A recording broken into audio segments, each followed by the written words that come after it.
Alam niyo ba na mahirap para sa mga baguhan yung pagsiset-up ng three-way kapag ang gamit mo ay integrated amplifier. So bakit mahirap? Diyan niluha, no? Pero kung talagang halimbawa, talagang taon na kayo, matagal na kayo, at kabisado nyo na, baliwala na yan. Pero nga, sa mga baguhan, mahirap talaga yan. Kasi yung integrated amplifier po, pag sinabing three-way, tatlong amplifier para sa bass or bass or tinatawag natin na subwoofer or low. O ba't iba-iba yon? Hindi, kasi sa amplifier nyo kasi iba-iba nakasulat dyan. May nakasulat nga dyan, bass. Yung iba, low. O yung iba naman kasi pag sinabing subwoofer, yun po yung subwoofer speaker or yung pinaka-pang-bass. Okay, ganito yan. Yung mid-high, yun yung may boses, di ba? Tapos yung high, yung tweeter. So, tatlong amplifier ang magsasama-sama, three-way. So, kapag ginamitan mo ng audio mixer yan, tapos ikinonect mo to para sa mid-high, para sa high at sa subwoofer, marami kang pipihitin. Okay? Sa mid-high na lang eh. Pag sinabing mid-high, unang-una, ang pipihitin mo dyan, selector. Okay? So, dapat tama yung selector na ginawa mo. Kung saan mo nilagay yung input, nandun din dapat. No?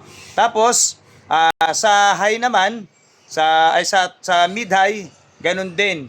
Kung ano yung ginamit mo, yun din dapat ang selector, pati sa subwoofer. Kung ano yung mga input na pinag-connect mo, dapat yun din ang mga tamang-tama yung pipindutin ninyo mga selector. So, yung iba kasi hindi pa alam yung selector eh, no? Tapos, ang gagawin nyo, yung pang-high, i-off ninyo yung bass. Ganun pala yun. Hindi pwedeng, pag ginamit mo yung speaker, hindi ay yung amplifier, hindi ay magkukusa. Ano, kayo ang magpipihit niyan. Kung halimbawa ito pang Twitter, o i-off ninyo yung bass, kasi hindi naman to pang bass. Halimbawa ito yung amplifier ninyo, no? Tapos yung tinatawag natin na pang-high, or yung tinatawag natin na mid-high, o dapat naka-off ang bass niyan, ha? Saka yung high, ha? Ibig sabihin, kung ito yung amplifier ninyo pang high or pang tweeter, dapat walang bass or dapat walang bass or low. Okay, nakapatayo kasi integrated yan. Tapos, yung pangatlong amplifier para sa subwoofer ninyo, pag yun ang ginamit nyo subwoofer, dapat po naka-off ang mid, naka-off din ang high. Ang dami, no? Pag hindi nyo ginawa yun kasi titining yung subwoofer ninyo, no? Kahit may crossover kayo. O, yun ang medyo mahirap sa mga integrated eh. Maraming pinipindot, maraming pinipihit.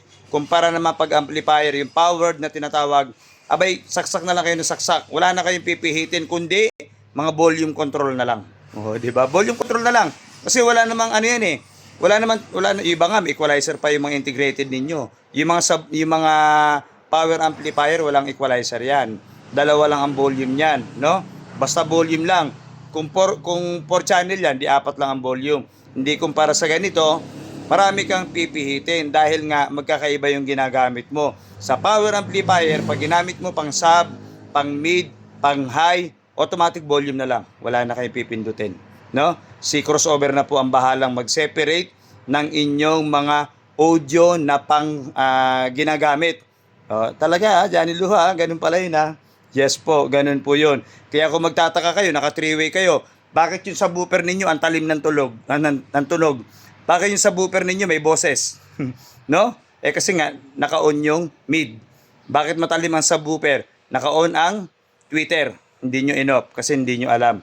Kaya nga, yung mga gustong matuto, yung tinuturo natin yung mga gano'n kasi baka nakakalimutan ninyo. Sabi ni Johnny Luha, pag sa subwoofer pala, dapat walang mid, walang high kasi tatalim ang tunog. O, di ba? Pag ang ginamit naman nyo yung halimbawa, isang amplifier na integrated, ginamit nyo sa high or tweeter. Tapos nakaangat ang bass. O di, yung high nyo, may bass din. Sira yung tweeter ninyo. Bakit? Papasukan ng bass yan, ng bass yan. Malakas ang bass. O di sira yung tweeter ninyo. No?